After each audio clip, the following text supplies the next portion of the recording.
عدنا إليكم من جديد في حلقة جديدة من بودكاست رجال تعرف المستحيل. والنهاردة كالعادة معايا عبده شريكي المفضل. حبيبي وربنا.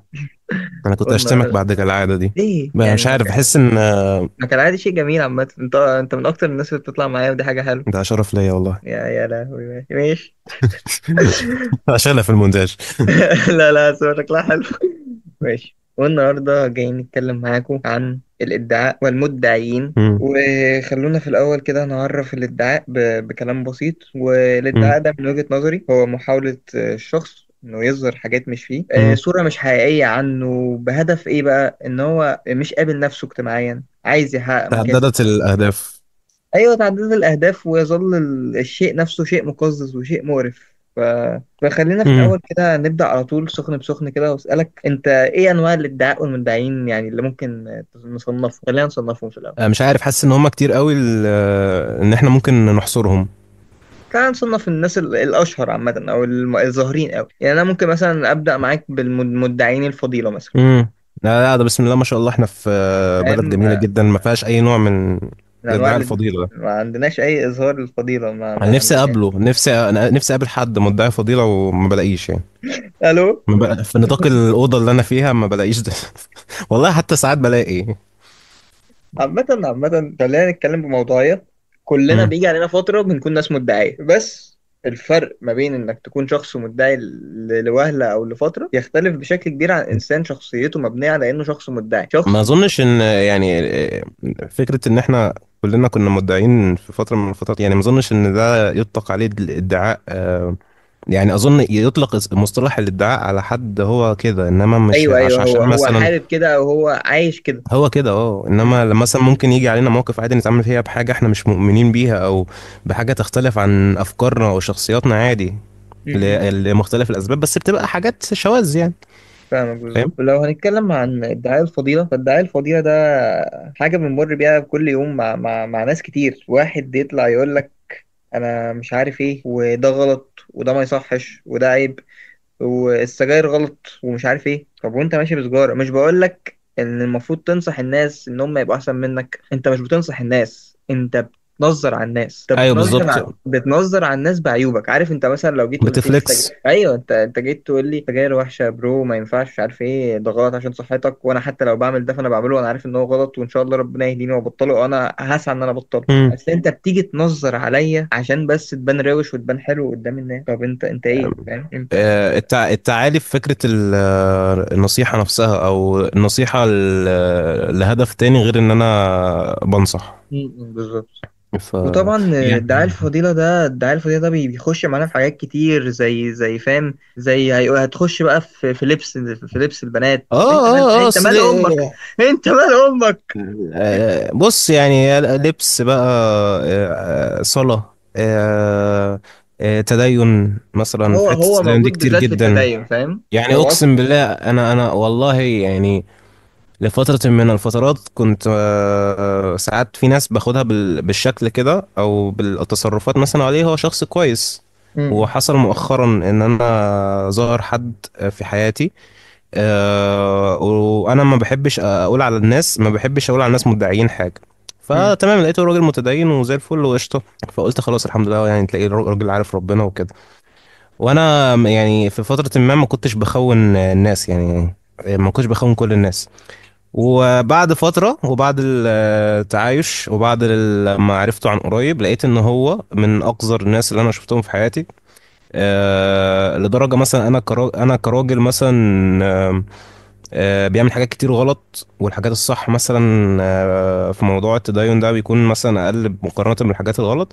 انا عرفت ان انا عمري ما هعمل كده، فاهم. م. وطلع ان هو لا، ده طلع كله ادعاء، والمشكلة الازمة الكبيرة ان انت من كتر ما انت قاعد مدعي شخصية ما، او واخد ستيريوتايب معين عن نفسك، انت بتصدق الكلام ده. ايوه، طول ما انت قاعد تكذب على نفسك هتصدق الكذب. وبيبقى طريقتك ساعتها انت دي بتتكلم فشخ. كلام حاجة، وافعالك بتقول حاجة تانية خالص. تيجي تواجهه بقى بالظبط. تقول له طب انت افعالك يا اسطى، يقول لك ايه؟ لا، ما هو انا افعالي دي مبررة لسبب ايا كان السبب بقى. كان نازل عليه الوحي. امم فهو مصدق على كلامه دايما طبعا. انا انا فعليا انا عندي مشكله مع الادعاء، لان الادعاء مش بيقف بس في حته الفضيله، فاهم؟ عندك مثلا ادعاء النجاح، الناس اللي هي بتحاول تبين انها ناجحه في اي حاجه وهي مش مش هقول اسمك يا علي غزلان. مش اي حاجه، مش انت مش اي حاجه، انت لا مش عارف شيء. ليه اول ما قلت مدعي نجاح جه في دماغي شخص مدمن مشهور نجاح. فشخ. لا لا، مش مدمن نجاح، جه في دماغي شخص يعني طلع ترند بقاله فترة حلوة قوي، بس انا مش فاكر اسمه ايه. امم. مشهور قوي يعني، اللي هو الراجل كده بدقنة خفيفة و آه، بحاول افتكره، لو افتكرته بقول اسمه. اتمنى ما تكونش قصدك مهدي. لا اكيد مش مهدي يعني. يعني انا عشان ما كنت هقطع، كنت هقفل الريكورد ده واروح اخش انام واروح اذاكر. كنت من التسجيل على اللي بيسجل. ده ابويا الروحي. آه، لا لا، مش مجدي، هو اسمه حاجة صلاح اه، صلاح ابو المجد. هو مش عارف جه لي بتاع في دماغي. انا هقول لك ايوه ازاي ايوه. تعمل مليون جنيه قبل ما تتم 30 سنة مع صلاح ابو المجد.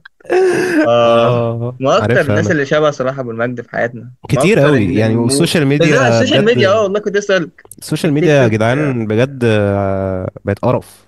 قرف، بتشهد رسم. انا ولاد وسط ما لهمش علاقه بكل ده. ده انا حقيقي. ثم السوشيال ميديا. ما تاخدش قدوة من السوشيال ميديا، ما ما ينفعش يكون تفتحش السوشيال قدوة. ميديا.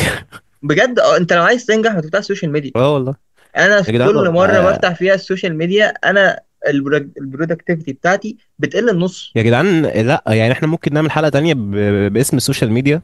لان انا بجد الفترة اللي فاتت دي كونت فكرة عن نفسي بسبب تأثير السوشيال ميديا عليا وعلى اللي حواليا. مدلعينكم حلقات اهو. بس شير بقى، لايك، سبسكرايب، كومنت، اي حاجه، آه، كلام من ده. بس فبجد السوشيال ميديا عامل مؤثر فشخ في حوار ان هي بتشهر ناس مدعيين فقط. بالظبط، والمشكله ان الناس دي بتاثر على نفسيتك بالسلب لما تشوف ده معاه فلوس وده معاه بالظبط. فلوس، ودي بنت حلوه قوي وانت مش انا ليه ابقى مصاحب قاعد في حالي وبائس. وافتح ابقى واخد بريك عايز اروق على حالي، او افتح الاقي واحد يقول لي انت فاشل ابن ميت، انت ما عملتش حاجه، انت ابن ميت انك انت ما عملتش السي انك في انت بتاعك انت في انت لينكد مش في السن ان. انك تعمل حاجه، انت لسه بتبني نفسك. يا عم ولو حتى انا لو انا يا عم فاشل يا عم، انت مين يا ابن الميت عشان تقول لي انت فاشل؟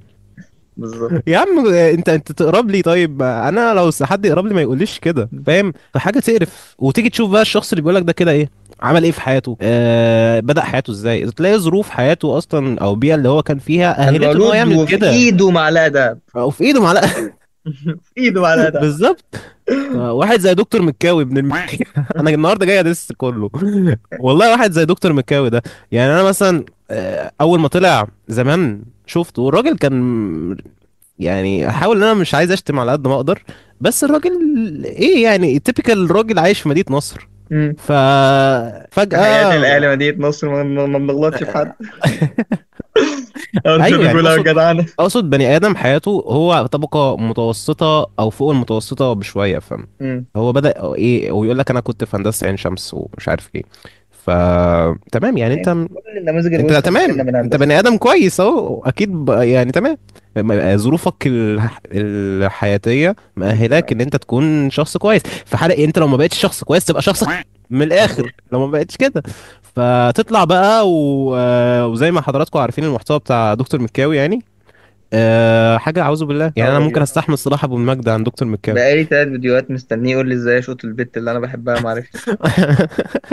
ما قاليش طريق الراجل ده، مش كويس يا جدعان، ما حدش خلص. انت عامله قلق فين النهارده؟ اه. هتعملي قلق فين النهارده؟ بس والله يعني امتحان ف الداتابيز عامة. اه يا جدعان احنا عندنا امتحان اه، ده احنا يعني. بنسجل ليلة امتحان، هو معمول حاجة اه بتنزل كمان عندنا. سنة، بس احنا ورانا امتحان بكرة. وعيد ميلاد ابويا النهارده كل سنة ويعني والحاج طيب، جاب لنا حبيبي أحلى هدية في والله. الدنيا. الله يخليك. بس انا بنحس ان احنا برودكتيف يعني، فقلنا نخش نسجل وناخد بريك. ماشي، فعامة خلينا يعني نكمل. نرجع لمرجوعنا. ايوه اتكلمنا ان السوشيال ميديا عامل اساسي في إظهار في ايامنا المدعيين. دي للظهور مم. الناس دي. طيب لو هنتكلم عن نوع تاني من الادعاء ممكن غير ادعاء ادعاء الفضيلة. المعرفة. اه انت اللي هو مثلا هو عادة الشخص ده بيكون خالك، او مش خالك تحديدا، يعني فاهم، حد كبير في العيلة. تيجي تكلمه في حاجة، فاهم، يا اه ابني انا انا عندي لما واحد كنت في شبهه في عيلتي سنك، برضه فاهم؟ يا اه. ابني انا لما كنت في سنك، ده انا وانا والحديد ده انا. وهو لما كان في سن جدي كان بيكربجه عشان هو اتأخر ربع ساعة وراجع البيت الساعة 6 بدل الساعة 5، فاهم؟ انت يا خالي، انت عارف، كنت في مضغوط مجبور. شخصية زي كده، مدعي الثقافة والعلم، وانا بحب الراجل ده جدا يعني، مش هينفع اقول هو مين، بس موجود في عيلتنا يعني. امم. الشخص ده من وانا صغير، وبروح اقعد معاه، يقعد بقى يحسسني ان هو مؤسس الماسونية، وعارف مؤامرات اللي بتمشي في العالم دي كلها.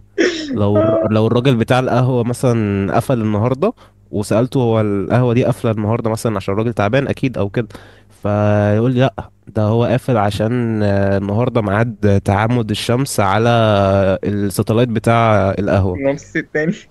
بس يعني في أي حاجة، والمشكلة إن هو في أي موضوع، رياضة، كورة، هي رياضة هي كورة، بس سياسة، دين، أقسم لا، هو اللي تحس إن هو مصدر، هو المرجع لكل ده. المشكلة في الأشخاص دي معايا إن الأشخاص دي ممكن بشكل ما يأثروا على ناس، إن لو حد لو بنسبة 1 من 10 صدقوا، فإحنا في كارثة. اه.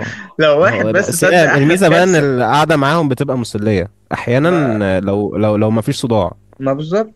أو أنت فعليا عايز تفضي دماغك، هي عادتهم بتضحك، أنت قاعد تضحك من جواك، فاهم؟ ايوه، وطبعا احنا في مجتمع ظروفه الاقتصاديه جميله جدا، والناس كلها بتلاقي حاجات تعملها وكده، وبيبقى ما عندهمش اي مصدر، وبيبقى عندهم مصادر ترفيه جدا، فبتلاقي ان هم دي وسيله الترفيه الوحيده عندهم، ان هم يقعدوا يحكوا يرغوا. وبمناسبة الادعاء، احنا بيئتنا المصرية الجميلة مساعدانا فشخ ان احنا نكون ناس مدعيين. ما فيش اه. حد في الشعب المصري ما بيفتيش، فاهم؟ احنا شعب فتاي ايوه. فشخ في اي ايوه، حاجة. احنا في بيئه خصبه لظهور الفتي، المدعين. للادعاء، احنا بندي فرصة لاننا بنعمل كده بشكل ما هو بس. هقول لك بقى، لان هي دي وسيله من وسائل التسليه الكتير جدا اللي عندنا. ولاننا كتير برضه، احنا كتير قوي، فطبيعي واحنا يكون كتير، في مننا، اه. في طبيعي فشخ ان يكون في نماذج كده، فاهم؟ منافسه بقى كده، بالظبط. بتبقى بتدي كل واحد دافع. خلينا ننتقل مم. لاكتر نوع مدعيين بكرهه. طيب، انا اكتر نوع مدعين بكرههم مين؟ انا اكتر نوع آه، مدعيين بكرهه ادعاء المكانة. يا نهار اسود. ادعاء المكانه يعني ايه؟ يعني انت يا عبده في معهد أح... ايا كان اسم المعهد، تمام؟ اه انت مش فهمتك. دكتور، وانت فهمت. مش مهندس، وانت اسمك كذا. انا ده افتراضا بكره. يعني، اكيد انا في هندسه كده كده، انت في هندسه فانا اكيد، انت مش انا ما مش تدخلناش بتفاصيل طبقيه، يا طبقي يا وسخ. حبيت.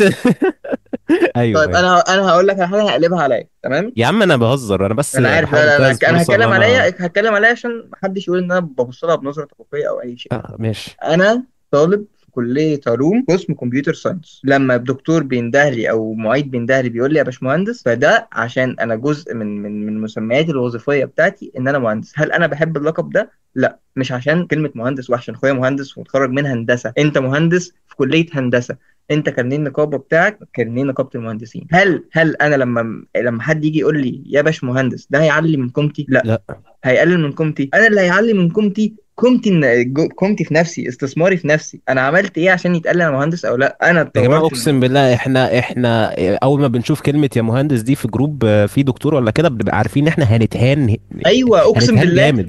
انا عمري ما اتقال لي كلمه يا باشمهندس دي غير لما اكون في امتحان لا، وطالع وفيها ميتيني، اللي مصيبة، هو اه. ايوه والله العظيم، اللي هو انا مش عايز اسمعها.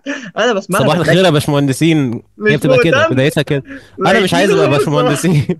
انا مش عايز ابقى دي باشمهندسين. استباحه يا اخي. اه. انا بكره الناس اللي بتبني شخصيتها او بتخش كلية خاصة او بتخش معهد خاص وبتدفع عليها فلوس كتير، وهي مستواها مش مؤهلها انها تكون في المكانة دي بس عشان الاسم. بالظبط. وبستحقر فشخ الاهالي اللي بتعمل كده في عيالهم غصب عنهم. اه، فهمتك. انت مهتم بالمسمى بتاعه ليه؟ المسمى بتاعه مش هيشغله لما يكون مهندس فاشل، لما يكون ما بالظبط. عندوش معلومات وما يكونش عنده امكانيات كويسة. احنا يا انا جدعان في نفس يعني اقسم بالله احنا كلنا في الاخر في نفس الخرا. ايوه والله والله طول ما العظيم. انت مش بره مصر يبقى انت انت بقى ما يفرقش كل ده. تعال نتكلم بعيدا عن الكليات وبعيدا عن المعاهد والكلام ده. في ناس اتعلمت برمجة مثلا، اللي هو مجالي اللي انا بتكلم فيه، ناس من ادبي وناس من بره ادبي، وعدونا بكتير، عدونا بمراحل ما شاء الله في حتة تانية، لانهم كانوا حابين وكان عندهم البوتنشال اللي يخليهم في المكانة دي. تعرضوا لظروف ما خلتهمش ان هم يعرفوا يخشوا بالظبط.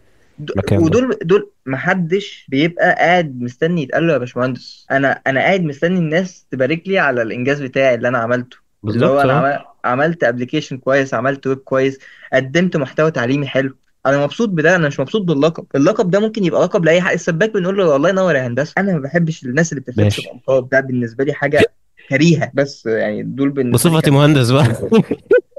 انت لا بصفتي لا مهندس وفي جامعة خاصة.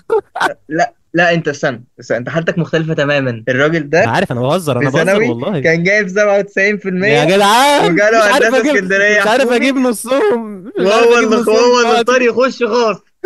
دي حاجه تانية عشان مستوى التعليم هناك احسن. ده راجل مهندس عن جداره، انا اديك والله يا جدعان، اديك الكريدت بتاعك. الله يخليك والله. بس انا والله انا ضد فكره. انا من كتر ما في مكان طبعا، زي ما انت بتقول في جامعه خاصه، فاغلب الاشكال عندنا، يعني ده لا يعيب في الناس اللي في الجامعات الخاصه، ولكن اغلب الاشكال اللي عندنا هي من النوعيه اللي احنا بنتكلم عليها النهارده دي. واقسم بالله ساعات ببقى بقول لنفسي كده لما بشوف الناس دي او العقليه بتاعتهم او بيفكروا ازاي، وبدون تعالي والله، ولا بشوف نفسي عليهم، عادي انا كل ده.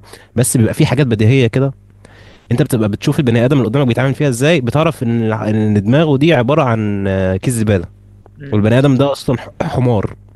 رساله. ومع ذلك يعني حاول تكون حمار وانت ساكت، يعني حاول تبقى تتعامل بحموريتك دي مع نفسك.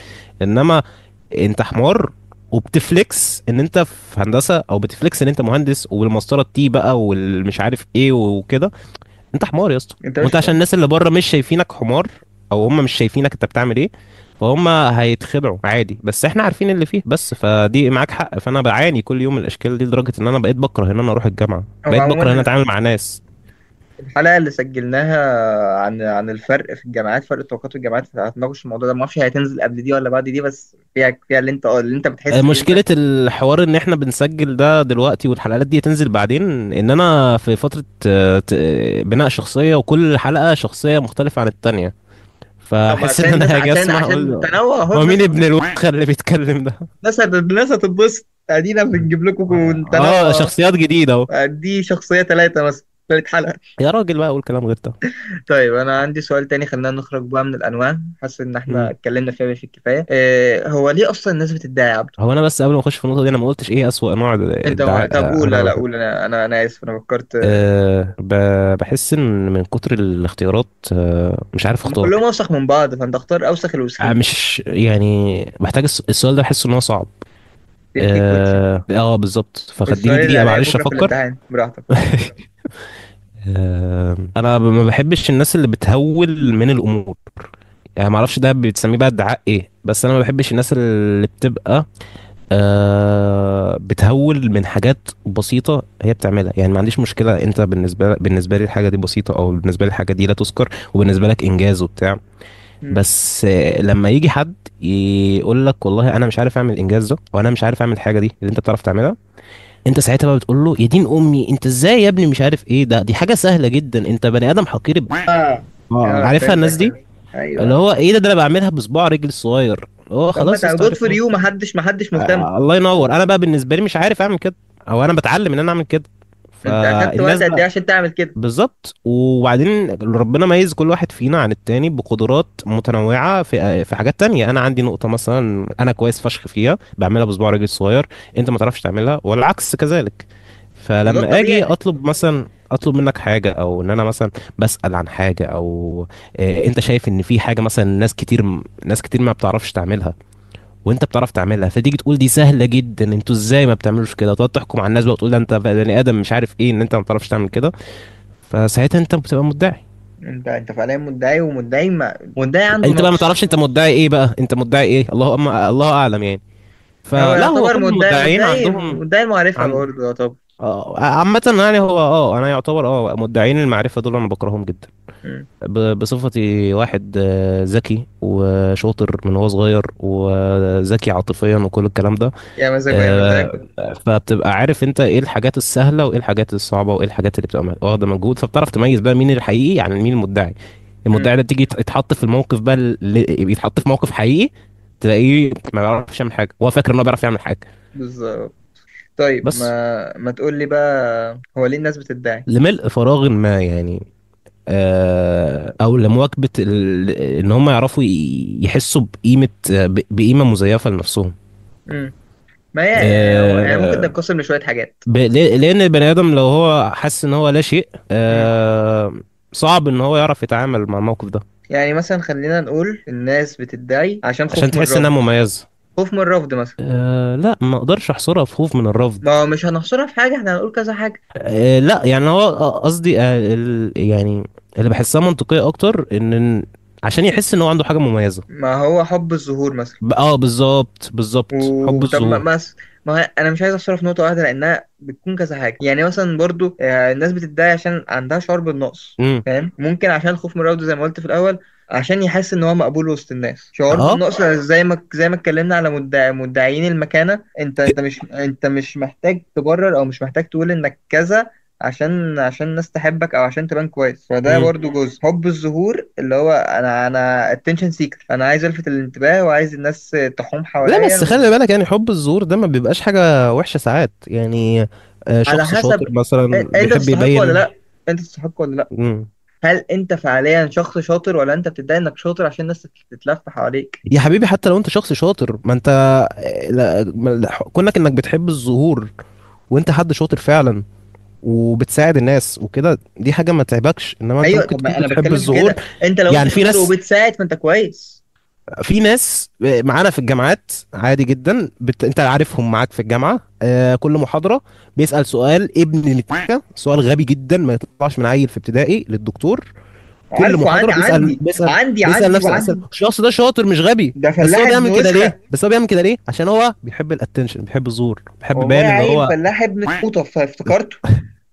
دمي اتحرق منه. كمل. احنا هنحط تيت كتير قوي. ايوه مش مشكلة، بس ده ابن وسخة انا بكرهه. فمش شرط مثلا عشان كده، عادي ممكن يكون فيك ميزة مثلا يا اسطى، فيك ميزة عادي جدا، مم. وانت بتقعد تهول منها وتقعد تتعامل بتعالي على ناس، وبتقعد تمنشن الميزة دي فيك بطرق دايركت وان دايركت. ده بقى بيبقى نقص، ده مش حقيقي. حب ظهور ولا حاجة، ده نقص. فاهمك والله فشخ. انا فعليا فاهم كل كلمه بتقولها، لاني حاسس وانا شايف الواد ده، انا شايفه قدامي.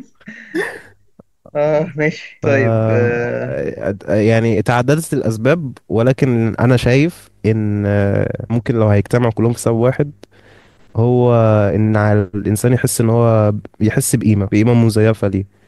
لأن إحنا في مكان، أنت زي ما أنت قلت، إحنا في مكان، إحنا كتير قوي، كتير جدا. وفي اغلبنا ما بيحبش يبان ان هو عادي، ما بيحبش فكرة ان انا ما هو في عايز يبان في مميز مليون وسط واحد الناس زيي. الكتير دي شبه بعض. اه في كتير قوي بس. شبه بعض، انا عايز ابقى مميز. فانا شايف ان هو ده السبب الرئيسي. ده حقيقي. بس ما تخلينا ننط على حاجه تانية. اتفضل. التأثير السلبي للادعاء، بس احنا عايزين نتكلم فيه من ناحيتين. الناحية اللي بيأثر بيها على المجتمع، والناحية اللي المدعي ده بيأثر بيها على نفسه. مم. فخلينا نبدأ بفكرة إن الشخص المدعي ده بيأثر على نفسه، وأقول لك إيه. ما اظنش ان مهم تأثيره على نفسه على قد ما هو مهم تأثيره على الناس. ما إحنا بنتكلم في الناحيتين بقى، عشان ممكن شخص المدعي ده يفوق في يوم من الأيام. فأنت لا يا عارف. اصل ده شغل افلام بصراحه، يعني انا ما بقتنعش ان هو هيجي، ما بقتنعش بفكره ان البني ادم الوحش هيجي يحس ان هو وحش ويبدا يغير من نفسه. دي فكره اتمحت من دماغي من زمان جدا، بحس لا انها مش فكره عارف، افلام. بحسها موجودة. بحسها موجودة. ما- أو مش لازم يكون شخص مدعي. اللي هو المدعي ممكن يكون شخص لسه في البدايات، شخص بيعمل كده لفترة ما لأنه في فترة ما سيئة، هو عايش في فترة سيئة، فبيحاول يغير ده بحاجات تانية. الفكرة إن أنت في كل أحوالك كبني آدم، أنت مش بتتولد شخص سيء، أنت شخص كويس. انت مش بتتولد ايه؟ شخص سيء. اه. اه. يعني انت كده كده، عشان انت كونك مخلوق موجود معانا، فانت شخص يستحق الحب، يستحق ان يكون ليه حياة مستقلة، حياة كويسة. انت يعني ليه بتحصر نفسك في شخصية حد تاني؟ انت ليه مش عايش حياتك؟ ليه انت مش انت؟ ليه بتدور على انجازات وهمية، وبتبني قصص، وبتبني حواديت، وبتبني حاجات بس عشان تعجب اللي حواليك؟ ما هو انت القصص دي هتخلص في يوم من الايام. هو انت الناس اللي حواليك دي هتبطل تسمع في يوم من الايام. طب لما الناس امم. دي تبطل تزهق وتسمع، تعمل ايه؟ هتروح لناس تانية؟ ما هيزهق برضه. هتفضل مش حقيقي لحد امتى؟ طول ما انت مش حقيقي مش هتلاقي ناس حواليك، تفضل لوحدك. فلازم في فترة ما تقف مع نفسك وتاخد خطوة، اللي هو انا هفضل كده لحد امتى؟ فاهم؟ ايوه. فانا ده اللي ممكن يكون التأثير السلبي بالنسبة على المدعيين على نفسهم. آه كلام جميل، كلام معقول، ما اقدرش اقول حاجه عنه. انا كنت عايز اقول حاجه ونسيت. كنت عايز اقول حاجه. اه بحس ان هو ده الطريق الاسهل، يعني الطريق الاسهل ان انا اتقمص شخصيه حد، مم. بتقمص شخصية واحد محبوب، بتقمص شخصية مسلسل واحد في المسلسل الأجنبي، بتقمص شخصية. بحس إن ده أسهل من إن أنا أبقى نفسي. مم. وده بيبقى مثلا خوف من الرفض فعلا من المجتمع، أو وفكرة أنت مش عارف تتقبل إن في ناس هتحبك وفي ناس هتكرهك. في مم. ناس مش هتبقى طايقاك، عادي جدا. في ناس انت هتبقى حلو معاهم، ناس شايفينك كويس، ناس شايفينك وحش. انت بقى مش عارف تتقبل ان كده يا كده. هو كده، يا اما انا كويس مع كله، يا اما انا وحش. فبحس ان دي الفكره اللي في دماغ البني ادم ده. مم. معاك. فلان، انا مثلا ما عنديش مشكله، انا عارف ان انا مش هتفرق لي مثلا لو عرفت ان حد بيكرهني او كده، عادي. أنا بحب الحوار ده كمان I جدا، don't fucking care عامة. بتلذذ بيه جدا جدا جدا. بحب اسمع اصلا فكره ان في فلان مش طايقك او بيكرهك، دي بحبها جدا. أنا مش أكتر. آه بس في ناس لا. في ناس مم. ازاي ده ما يحبنيش؟ ازاي يا ابني؟ وبعدين يبدا يقلل منه، مع انه ممكن يكون شخص كويس عادي جدا، وهو مثلا شافك مره ولا مرتين فهو مش طايقك. بس فيقعد بقى ايه؟ طب اعجبه ازاي؟ طب اكون كويس ازاي؟ طب ازاي اخليه يقول عني كويس؟ انا مش مهم بالنسبه لي هو ان انا ابقى كويس او وحش بالنسبه له. انا المهم ان انا يتقال لي انا انت كويس، احس ان انا كويس. ده حقيقي. اصل انت ازاي تقول ان انا وحش؟ أنت مين يا ابن انت ازاي تقول لي ان انا وحش؟ انت ازاي؟ فده بتبقى نوع من انواع الناس دي. في نوع تاني مثلا من الناس بيكون يعني انا حاسس ان احنا طول الحلقه قاعدين بنشتم ونسب الناس دي. بس لا، ساعات الناس بيبقى في نوع من الناس بيكون ظروف فرض عليهم ان هم يبرتند ان هم حد تاني، بسبب حاجات تعرضوا ليها مثلا في الطفوله، بسبب تنمر مثلا، بسبب معامله سيئه مثلا من الاهل زمان. فساعتها بتبدأ ان هو يبدأ يبني شخصية غير حقيقية، او هو يحاول يقنع نفسه بيها عشان يسرفايف. مم. بس يعني ده نوع ممكن يكون مش بإرادته، هو اتعود على كده وهو عمل كده عشان يعرف يعيش ويكمل. وكمان بتبقى ساعات انت بتبقى محطوط في بيئة غصب عنك مليانة بالمدعيين من جميع انواع كده، من جميع انواع الادعاء. فبتحس ان انت ما عندكش ميزة، وشايف ان انت قليل بالنسبة لهم. والناس نفسها بتصدق بعض بسرعة، مم. والناس بتعرف تصدق الكلام قوي، الكلام ما هو اسهل حاجة يتقال. الفكرة ف... في ده ف... بقى ان هو ده تأثير سلبي على المجتمع بشكل ما، اللي هو اه بقى حوار المصداقية وان ما عادش حد بالظبط. هيصدقك، فاهم؟ شيء في قصة شهاب الكذاب. اه لا، انا بتكلم برضو في يعني في بيئة ما الناس كلها بتدعي فيها، والناس كلها بتصدق بعض عشان هم عبط، والناس ما كلها هو ده بتعمل بقى قيمة ده لبعض بيخلي بالكلام. الكذب ينتشر والتحوير والغش فانت والكلام بقى ده. ايه؟ انت مش بايدك بقى ان انت توريهم ان انا جامد بالافعال، فانت بقى تروح تبني لنفسك انجازات وهمية عشان تحس ان انت هتعرف تتعايش في البيئة دي. طيب احنا اتكلمنا بشكل كبير عن الناس اللي بتدعي ادعائها ده بيكون سلبي، يعني اتكلمنا عن التأثير السلبي لادعائهم بالنسبة ليهم، بس تأثيرهم السلبي على المجتمع برضه بيكون كبير فشخ يعني. حوار ان شخص بيدعي وممكن يقول كلام يوقع ما بين ناس مثلا، او لمجرد ان هو عايز يبين اللي قدامه وحش عشان هو احسن واحد في الدنيا، او فكرة الادعاء في المعرفة ان هو بيقول حاجات ممكن ما تكونش حقيقية، ده بينشر مم. بقى الكذب بينا وبكلام من ده. بيخلق نوع من انواع الفوضى بشكل كبير، فاهم؟ فده جزء من التأثير السلبي للادعاء على المجتمع. هو بتأثير الأفراد طبعا. يعني لما تدعي حاجة، ودايما أو في الأغلب الأحيان بيكون ادعائك ده انتقاد للي قدامك إن هو معرفش يوصل للحاجة اللي أنت بتفيك إن أنت وصلت لها. مم. بتخليه ان هو يحس ان هو انا في المكان الغلط، انا مع الناس الغلط، وانا وحش، وانا مش عارف اعمل حاجه فعلا. وانا ازاي ما اعرفش اعمل حاجه اللي هو بيقول ان هو بيعملها دي؟ مم. انا ازاي ما وصلتش المرحله دي؟ انا بني ادم وحش. انت بتنشر حاجه سلبيه، بتخلي الواحد ينتقد نفسه على حاجات هو طبيعي ان هو ما يكونش وصل للليفل ده، لان انت بتوري له حاجه فيك. ف... فاهمني؟ معاك. بس ف للاسف عامله زي العدوى كده.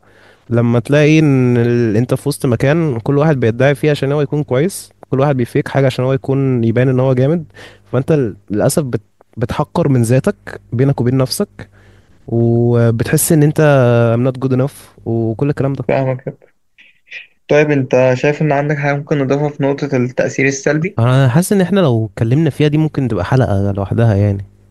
لو جينا نتكلم فيها كحالة فهتبقى مش بس عن الادعاء، هيبقى عن حاجات تانية كتير. ايوه، بس هي فكره بقى ان هي بتبقى عايزه واحد بيبقى عارف ان هو لا انت، انت صح، يبقى انت واثق من نفسك، انت عارف قدراتك ايه، انت عارف ال انت البوتنشال بتاعك يوصلك لايه، فهتبقى عارف ان ده فيك، فما امم. تأثرش بالكلام ده. يب يب. بس بس يعني طيب. ده اخر ما اريد اضافته. طيب خلينا اسالك، عشان يعني لو انت هتواجه مدعي، ايه النصائح اللي ممكن تديها عشان نواجه الناس اللي بتدعي او المدعين؟ يا جدعان ما لا، انا بصدع، انا ما عنديش خلق، ماليش خلق والله بجد. اصل ليه هقعد اسمع واحد هو شايف نفسه جامد فشخ ويقعد يصدر لي طاقه سلبيه، لا وقتي ولا مجهودي هو ولا انا الفكره ممكن بقى ان ابذل ان مجهود ان, إن انت شخص مسالم، انا شخص مش انا شخص مسالم والله، بحب الناس برضو، بس انت ما تستاهلش المجهود اللي انا هبذله في ان لا انا انا افضل مش عليك. بقول عليه، انا بعرفه ان هو باين قوي، انا بعرفه انه فيك، فخليه يكرهني، ودي حاجه بتخليني اتبسط قوي، فاهم؟ انا المشطشط. للاسف انا مش مهتم فعلا، انت عادي هقول يعني انا لو الشخصيه اللي قدامي لو صاحبي مش صاحبي وشايف نقطه وحشه فيها هنتقده عادي. امم. بس لو صاحبي طبعا الموضوع يختلف، يعني انا بنصحه وكده، انما لو حد زي ده اكيد مش هيكون صاحبي، لا فهنتقده عادي، اقول له والله انت. انا بالنسبه لي اهم نصيحه في المواجهه ان انا بجد فعليا اتعامل معاه بذكاء، اللي هو انا هوريك عيوبك يا اسطى من غير ما اقول لك، انا هفهمك ان انت باين فشخ، وهفهمك ان انت فيك قوي، بس من غير ما اقول لك ان انت فيك قوي. انا بحب الموضوع ده، اموت انا في ايوه بس بحس الريليشن. انها بذل مجهود على الفاضي بجد، اصل ما واحد هو زي لو انا ده زهقان بقى، فاهم الموضوع؟ لو لو الموضوع واحد زي ده، متوقف على صحتك النفسيه، ما تعكرش انا نفسيتك نصيحتي عشان شخص بصراحه، معرض زي ده. نصيحتي في الزباله ومفيش تعامل تاني. ده لو انت مالكش مصلحه عنده، لو ليك مصلحه لو ليك ليك مصلحه عند عنده الكلب خده. حاجه؟ لا لا مش عند الكلب، مش هقول له يا سيدي لا، انت لو ليك مصلحه عنده خده على قد عقله، هم بيحبوا الحوار ده جدا. خده على قد عقله وقول له ان انت جامد وانت جميل وانت لذيذ وامور، وخد الحاجه اللي انت عايزها عادي جدا وخلاص. خلينا نقول برضو إن الفرق ما بين الثقة بالنفس والادعاء هو شعرة. اه بالظبط. الشعرة دي بقى هي إيه؟ إن أنت فعلا تكون شخص ناجح، أو تكون فعلا شخص عندك معرفة أو نولج أو فاهم او دي. يكون تعرضت فعلا، الموضوع يكون حقيقي ان انت فعلا تعرضت لموقف يبين فيه شخصيتك اللي انت بتقول انها عندك، وانت عرفت تتصرف بالشخصية دي. تفتكر مدعين النبوة كان ايه الهدف بتاعهم من ادعاء النبوة؟ والله ما أعرفش، بس الناس دي مش بصنفها دايما بني إنها ادمين. إيه؟ مش بصنفهم على انهم بني ادمين. عامة بس أنا هقول لك، يعني أنا مش دايما بصنفهم إن هم ناس بتبحث عن الريتش، يعني امم ساعات بحس إن في ناس مريضة فعليا، مش بالظبط مريض، اه. مش مريضة اللي هم مرضى اللي هو أنت مريض يلا روح لا، هم مرضى فعلا، بيكونوا عندهم هواجس أو في حاجة فيهم غلط محتاجين فعليا يتعالجوا. الفكرة بقى النقطة اللي احنا بنتكلم عليها اللي هي أصعب حاجة في الموضوع، إن البني آدم اللي بيدعي حاجة بيكون مصدق نفسه فعلا. الفرق بالنسبة لي ما بين النوعين إيه؟ إن في نوع فعليا يعني اللي هو مصدق نفسه، ومصدق نفسه كأنه فعليا مصدق نفسه قوي، ده اللي هو متأكد 100%. فده النوع اللي بتكلم عليه، اللي هو محتاج فعليا يتعالج، محتاج إن إحنا كمجتمع نقف معاه ونحاول نعالجه أو نشوف المشكلة اللي عنده هي إيه. في ناس فعليا بيكون عندها خلل لازم يتعالج، لكن في نوع تاني هو عارف إن هو كذاب بس هو صدق كذبته. دول نوعين مختلفين تمام. يلا قول. كنت بتكلم عن اللحظة اللي ممكن الإنسان يفوق فيها ويعرف إن هو لا شيء وكل الحاجات دي زائفة بالنسبة له. ما هو الفكرة بقى هنا، لحظة الإدراك دي بتكون هي دي اللي بتفوقه، دي اللي بتخليه يبدأ ما يبقاش شخص مدعي. عارف اللي هي رحلة الألف ميل بتبتدي بميل، ده الميل إنك تكتشف إن أنت شخص مدعي، إنك أو مش ابتدي تكتشف، بالخطوة. إنك تحارب ده لأنك عارف ده، فاهم؟ اللي هو مفيش شخص مدعي مش عارف إن هو مش مدعي، كلهم متأكدين من ده. بس الفكرة إنك تاخد خطوة إنك تبقى بني آدم بقى، إنك ترجع تكون بني آدم طبيعي. مشكلة بقى إن هو تزييف الذات دي بيكون هو اقتنع بذات حقيقية وما يعني قعد فترة طويلة فشخ هو باني حاجة، وفجأة الحاجة دي اتهدت، فما بيعرفش يرجع لنفسه نفسها، بيبدأ بقى ان هو يبدأ يكون شخصية من اول وجديد. هو شخصية جامدة قوي مفيش منها اتنين، فالشخصية دي بقت بالنسبة له أحسن من نفسه الحقيقية، فلما لقى حاجة أحسن من نفسه الحقيقية ما عادش هيرجع لنفسه الحقيقية لحد ما يدرك إنها صورة زائفة، وفي فترة ما هتتوقف عن الإبهار. لما تتوقف عن الإبهار هي ما شاهد. يعني ما اظنش ان هي تتوقف الابهار عادي، يعني هو اصل لا، هتتوقف عن الإبهار لأنها في الأول وفي الآخر هي صورة، هي مش حقيقته، فاهم؟ ما هو بص، هو انت الناس اللي انت بتصدر لهم صورة في حياتك اكتر ولا الناس اللي عارفينك على حياتك؟ معاهم بشكل يومي اللي عارفين حقيقتي. تمام، انا ما بتكلم على دايرتك كبني ادم دايرتي، عايش.